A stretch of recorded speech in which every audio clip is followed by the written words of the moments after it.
நீங்கள் தினமும் யூஸ் பண்ணுற 3 ஆப்ஸு சைலண்ட்டாக உங்கள் மணியை பேங்க் அக்கௌண்ட்லேருந்து எடுக்குது. இது நிறைய பேருக்கு தெரியாது. இன்னைக்கு வீடியோவில் கிளாரிட்டியாக நம்ம பார்ப்போம். முதலாவதாக subscription apps, Netflix, Amazon Prime, Sun NXT, Hotstar, இந்த மாதிரி நிறைய ஓடிடி ஆப்ஸ் இருக்குது. இதில் நீங்கள் எதையாவது சப்ஸ்கிரைப் பண்ணிங்கன்னா 79, 129, 179, 199 இந்த மாதிரி நிறைய பிளான்ஸ் இருக்குது. இந்த பிளான்ஸு நம்ம மேபி ஒரு படம் இல்லை 2 படம் பார்க்கறதுக்காக அதை சப்ஸ்கிரைப் பண்ணுவோம். பட் மாதம் இது ஆட்டோ ரெனியூ ஆகிடும். ஸோ நீங்கள் படங்களோ இல்லை சீரீஸ் பார்க்கலன்னா கூட தேவையில்லாமல் அந்த சப்ஸ்கிரிப்ஷன் சார்ஜஸ் போகும். ஸோ இது மாதத்துக்கு 200 ரூபாய் போட்டால் கூட 12 மாதத்துக்கு அப்ராக்சிமேட்டாக 2500 ஆகுது.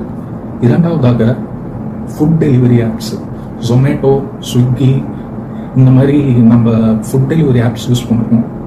ஒரு 120 ரூபாய் ஃபுட் ஐட்டமுக்கு 250 ரூபா, 300 ரூபா ஆகுது.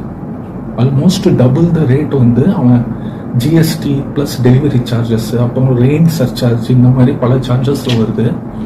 ஒரு நாளைக்கு 150 ரூபா கிட்ட போட்டால் கூட மாதத்துக்கு ஒரு 4500 5000 ரூபாய் எக்ஸ்ட்ராவாக பணம் போகுது. மூன்றாவதாக கிரெடிட் ஆப்ஸு, பிஎன்பிஎல், இந்த மாதிரி ஆப்ஸு இப்போ பே பண்ணிவிட்டு கிரெடிட் கார்டு மாதிரி லேட்டர் கிரெடிட் கார்டுக்கு மாதிரி நம்ம பணம் செலுத்தலாம் அப்படிங்கிற ஒரு கான்செப்ட் இருக்குது. ஏசி பே, அந்த மாதிரி ஆப்ஸ்லாம் இந்த மாதிரி இருக்குது. இதில் என்ன ப்ராப்ளம் அப்படின்னா, நீங்கள் ஒரு நாள் ஸ்கிப் பண்ணால் கூட ஒரு 1000 ரூபாய் கட்ட வேண்டிய இடத்துல மற்ற நாள் பெனால்ட்டியோட 1600 ரூபா ஆகும். ஸோ இதுவுமே உங்கள் சேவிங்ஸை கம்மியாக்கிடும். ஸோ ப்ராப்ளம் என்ன அப்படின்னா, உங்களோட பணம் கம்மியாக, சேலரி கம்மியாக இருக்குது அப்படிங்கிறத விட நீங்கள் எப்படி சேவிங்ஸ் பண்ணுறீங்க, எப்படி ஸ்மார்ட்டாக இந்த சப்ஸ்கிரிப்ஷன்லாம் ஹேண்டில் பண்ணுறீங்க, டைம்லியாக டெலீட் பண்ணுறீங்களா, பாஸ் பண்ணுறீங்களா சப்ஸ்கிரிப்ஷனுங்கிறதும் ரொம்ப முக்கியம்.